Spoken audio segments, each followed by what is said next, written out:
Allá en la capital del país, saludo con mucho gusto a la doctora Lorian Jiménez Fibi. Ella es directora del Laboratorio de Genética Molecular de la UNAM. ¿Qué momento estamos viviendo? Europa está desbordada, los hospitales están ya, lo digo en el mejor de los ánimos, en el peor escenario. Los hospitales de toda Europa prácticamente viven una crisis terrible. Estados Unidos, pues está, literalmente enfrentando números que ni siquiera en su peor etapa dentro de la primera ola, pues están viviendo. En México, ya lo acaba de usted escuchar, estamos a punto de, pasar varios estados, entre otros la capital de la República Mexicana, a semáforo rojo. ¿Qué momento, doctora? ¿Cómo estás? Muy buenos días. ¿Qué tal, Iván? Muy buenos días. Gracias por platicar con nosotros. Cuéntanos, en tu opinión, ¿dónde estamos parados justamente en este 13 de noviembre? Estamos en un escenario muy problemático y muy lastimoso. No solo México, desde luego, estamos hablando a nivel mundial.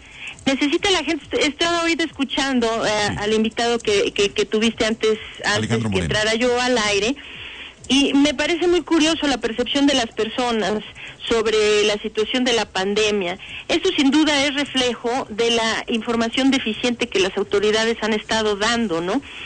Y esto no solamente es nocivo, sino que ha sido muy contraproducente a los esfuerzos de contención de la pandemia, ¿verdad?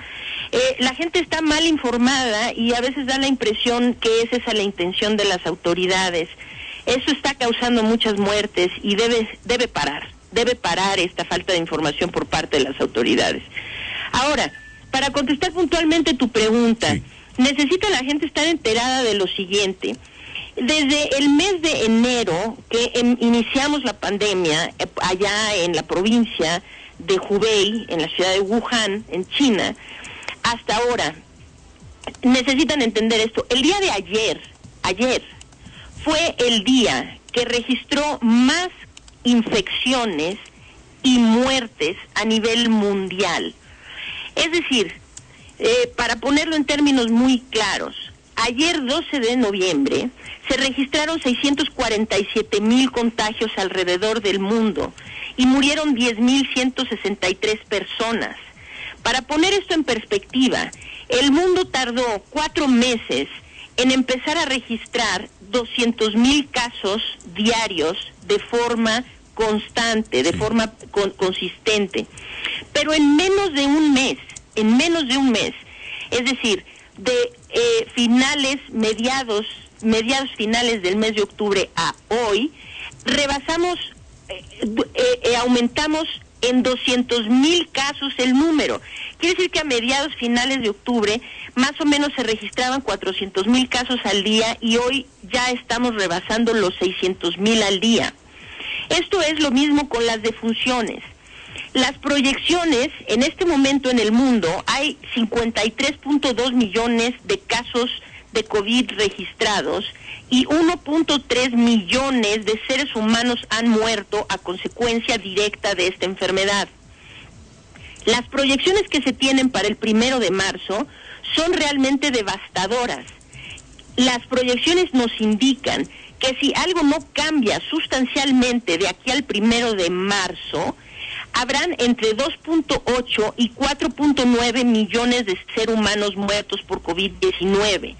Esto quiere decir que en menos de 4 meses estaremos duplicando o incluso triplicando la cifra de muertes. Entonces, la situación es muy grave en este momento en Europa. Los hospitales en muchas regiones de Europa están desbordados. Las muertes aumentando día con día de forma muy acelerada y principalmente los contagios. En México estamos también en un repunte. Es distinto a lo que pasa en Europa porque aquí no tenemos ningún rebrote. Seguimos en el primer brote interminable que gracias a que las autoridades nunca han adoptado las medidas de contención epidemiológica adecuadas, nos sentenciaron a permanecer en este brote eterno. Ahora con la salvedad de que, como ya habíamos anticipado, muchos científicos en la comunidad y habíamos alertado sobre esta posibilidad desde meses atrás, ahora pues esto se está dando, como lo previmos. Es decir, Esto no es algo que simplemente se da y nadie sabe qué hacer. Parafraseando a Gabriel García Márquez, esta es la crónica de una catástrofe anunciada. Todos sabíamos que esto iba a pasar. Alzamos la voz, dijimos cómo se podía solucionar y las autoridades nos han ignorado. Entonces es por eso que esto está ocurriendo. En México tenemos un repunte que parece ir en aceleración cada día más. No es exponencial en este momento, pero está cerca de serlo. Tenemos 991,835 casos registrados. Estaremos rebasando el 1,000,000 en unos cuantos días, 1,000,000 de casos confirmados. Esto nos deja en la 11ª posición a nivel mundial, pero es necesario ponerlo en perspectiva. Los 10 países que nos rebasan en número de contagios, todos hacen sustancialmente un mayor número de pruebas por millón de habitantes que México. Es decir, de los 10 países que nos rebasan en número de casos, todos están entre 3.7 y 24.8 veces arriba de nosotros en términos del número de pruebas que hacen por millón de habitantes. Esto quiere decir que si nosotros estamos junto con ellos, podemos estimar que nuestros casos están gruesamente subestimados por el número de pruebas tan escasa que México sigue haciendo. Ahora, en términos de las muertes oficiales dictan al día de ayer 97,053 muertes. Esto no considera los cientos de miles de muertes que ahora se han acumulado como muertes sospechosas. Esas muertes sospechosas el gobierno va a tener que transparentar de qué se tratan y en dónde es que las va a colocar, ¿verdad?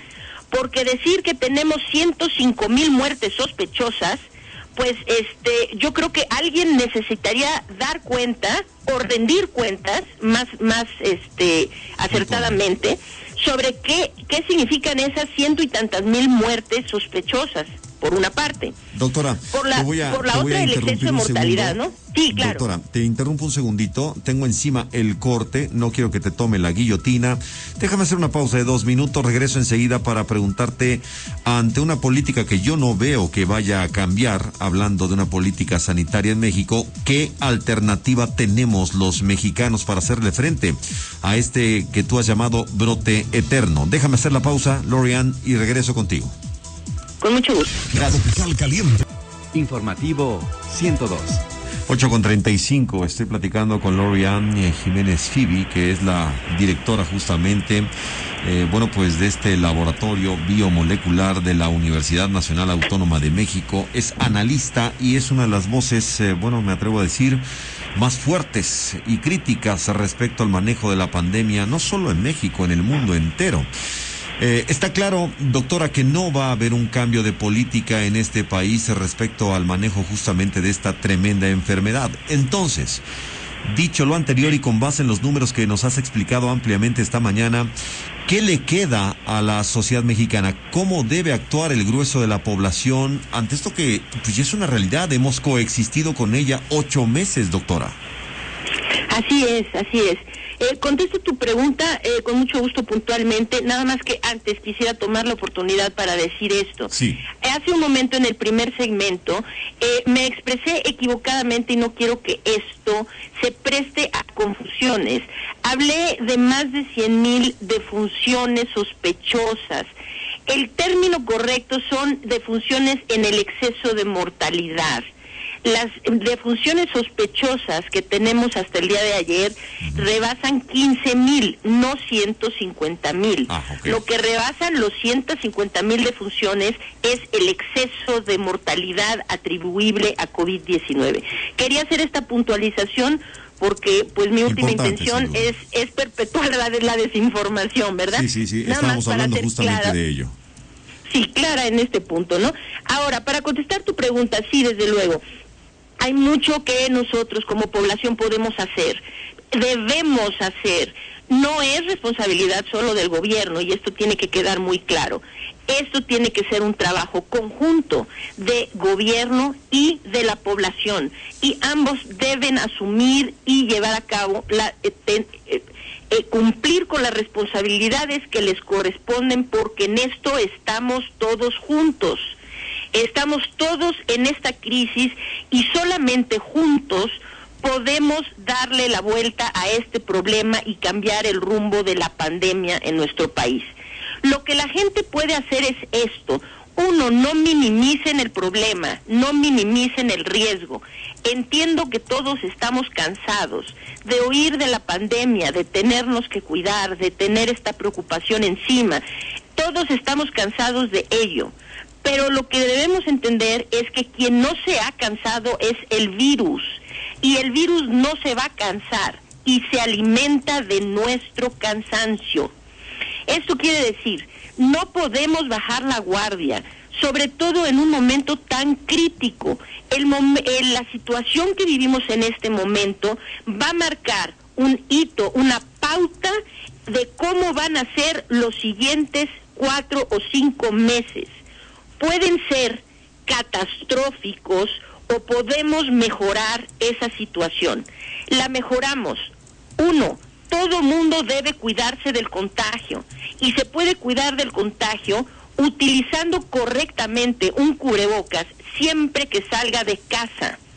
Esta es la medida preventiva más importante. Esto no importa si usted es sano, si usted es enfermo, si es viejito, si es joven, no importa la situación y a dónde vaya. Si va a estar en un lugar cerrado o al aire libre, usted póngase un cubrebocas correctamente sobre nariz y boca siempre que salga de casa. Eso es lo primero. Trate de guardar distancia de por lo menos 2 metros de otras personas. No hable de frente, cara a cara, digamos, con los demás.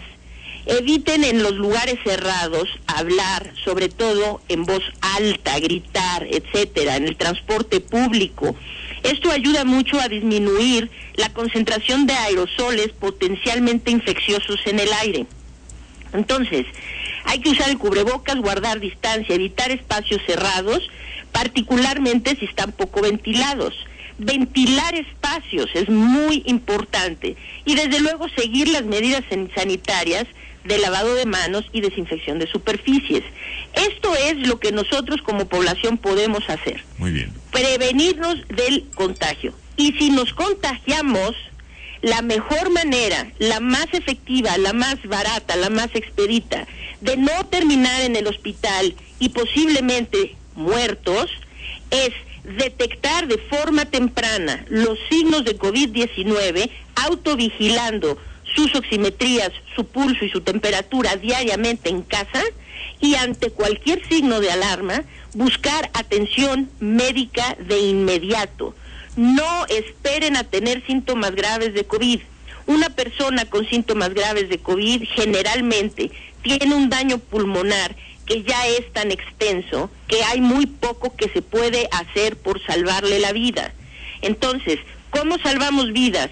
Cuando, a pesar de cuidarnos, existe contagio, se cuidan vidas con la autovigilancia en casa y el tratamiento médico temprano. Esa es la forma.